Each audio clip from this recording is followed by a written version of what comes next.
Any university से late होकर घर आती और हॉल में देखती कि घर के सभी अफराद इकट्ठे हैं और पास आकर कहती कि क्या हुआ, आप सब यहाँ इकट्ठे क्यों हैं। तभी सासू माँ ने गुस्से से एनी से कहा कि आ गई हो तुम्हारे शोहर के मरने के बाद तुम्हें आज़ादी मिल गई है, ना तुम्हें उम्र की फ़िक्र है और ना ही बाकी के घर वालों की। जब तुम्हें पूछे तो रोना पीटना शुरू कर देती हो।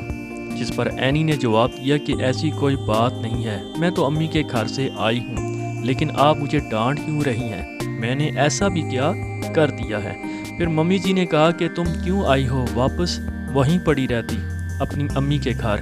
जिस पर एनी ने कहा कि मैं अम्मी के घर जाना नहीं चाहती थी, मुझे अम्मी ने कॉल की थी। और फिर एनी की बहन एमल अपनी चालाकी से कहती कि ठीक है अम्मी के घर जाओ, लेकिन तुम्हें किसी को बताना तो चाहिए था, तुम अपनी मर्ज़ी क्यों करती हो। फिर एनी ने एमल को खामोश रहने का जवाब दिया और एमल को खरी खरी बातें सुनाने लग जाती कि तुम ये सब कुछ क्यों कर रही हो।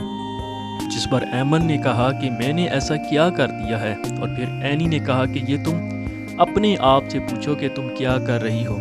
तुमने अम्मी को कॉल करके मेरे ख़िलाफ़ भड़काया और अब यहाँ ये सभी को इकट्ठा करके मेरे ख़िलाफ़ भड़काना चाहती हो।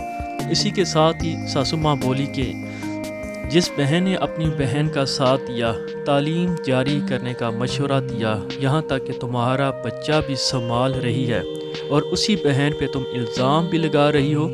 और फिर अफान भी बोल उठता कि मम्मी एनी भाभी ठीक कह रही है। एमल भाभी ने जानबूझकर ड्राइवर मुनव्वर को किसी काम पे भेज दिया, और ये सब आप ड्रामा क्यों कर रही हैं। आप मुझे समझ आई कि आप ऐसा क्यों कर रही हैं। भाभी आपको शर्म आनी चाहिए। साथ ही खड़ा शहरयार अपनी बीवी की बेइज्जती करते हुए सुनता और गुस्से से अफान को डांटना शुरू कर देता और अपनी बीवी से कहता कि एमल बताओ कि ये सच कह रहा है। और फिर एमल खामोश रह जाती।